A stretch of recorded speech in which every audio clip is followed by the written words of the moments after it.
یہ دنیا بہادر لوگوں کی ہے۔ عزت وہی قوم پاتی ہے جو بہادری سے دشمن کا مقابلہ کرتی ہے۔ اس بات کی تصدیق ایران نے حالیہ ایران اسرائیل اور ایران امریکہ جنگ سے ثابت کر دی ہے۔ لوگ بہادروں کا ہی ساتھ دیتے ہیں، جو میدان چھوڑ کر بھاگ جاتے ہیں یا طاقت کے آگے جھک جاتے ہیں، مصلحت سے کام لیتے ہیں۔ دوسرے بہادر عناصر ان کا ساتھ نہیں دیتے۔ چین کے کئی بڑے جہاز جدید اسلحوں سے لدے ہوئے ایران میں اترے۔ روسی صدر نے ایرانی وزیر خارجہ سے ملاقات کی، تعاون کا مضبوط یقین دلایا اور اسرائیل اور امریکہ کی مذمت کی۔ شمالی کوریا کے سربراہ کم جونگ ان نے امریکہ کو واضح الفاظ میں دھمکی دی کہ وہ بہادر ایران کے ساتھ ہے اور اب وہ اسرائیل اور امریکہ کے خلاف ایران کو ایٹم بم اور ایٹمی وار ہیڈز دے گا۔ امریکی بمبار B-2 کے حملوں کے بعد ایران نے جوابی کارروائی کا اعلان کیا۔ بشارت الفتح نامی کارروائی کے تحت عراق، قطر اور دیگر عرب ملکوں میں امریکی اڈوں پر میزائل حملہ کیا۔ امریکی صدر نے پیشگی اطلاع دینے پر ایران کا شکریہ ادا کر کے اپنی شکست کا اعتراف کیا اور اپنی مزید بدنامی کو چھپا لیا۔ اب جبکہ جنگ بندی کا اعلان ہو چکا ہے اور امید ہے کہ ممکنہ طور پر جنگ بند ہو جائے گی، تو اس جنگ میں ایران سرخرو ثابت ہو گیا ہے۔ اب علاقے میں ایران ایک رہنما ملک کے طور پر ابھرے گا۔ سعودی عرب کی اہمیت سوائے تابیدار چودھری کے کچھ نہیں رہے گی اور یہی درجہ UAE کا پہلے کی طرح ہوگا۔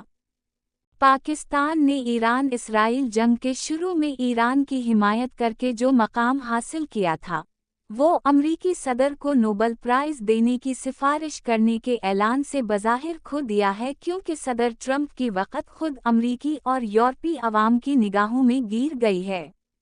امریکہ اور یورپ میں عوام کے بڑے بڑے اجتماع اور ہنگاموں نے صدر ٹرمپ کو بے وقت کر دیا ہے۔ اب صدر ٹرمپ کے پاس اپنی نیک نامی بچانے کے لیے امریکی عوام کی خدمت کے سوا کوئی راستہ نہیں بچا۔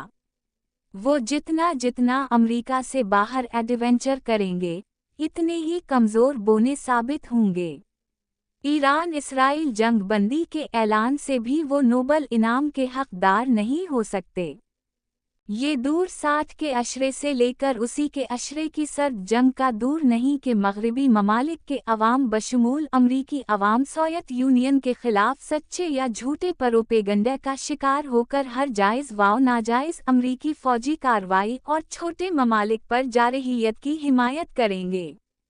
درحقیقت اب یونی پولر دنیا کا خاتمہ ہوا ہی چاہتا ہے۔ سوشل میڈیا پر یہ پروپیگنڈا کہ امریکی فوج سب سے طاقتور ہے، صرف ہالی ووڈ میں فلمایا گیا ایک خواب ہے۔ چین کی بڑھتی ہوئی معاشی و فوجی طاقت نے امریکہ کی نیندیں اڑا دی ہیں۔ چنانچہ ایران پر امریکی حملہ امریکہ کا آخری ایڈونچر ہے۔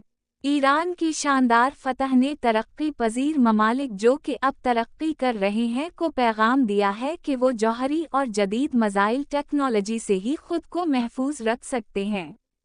بنگلہ دیش نے بھی یہ سیکھا ہوگا کہ وہ بھارت سے تبھی محفوظ رہ سکتا ہے جب تک وہ پاکستان، چین، ایران اور دیگر ممالک سے ایٹمی اور میزائل ٹیکنالوجی نہیں لے لیتا۔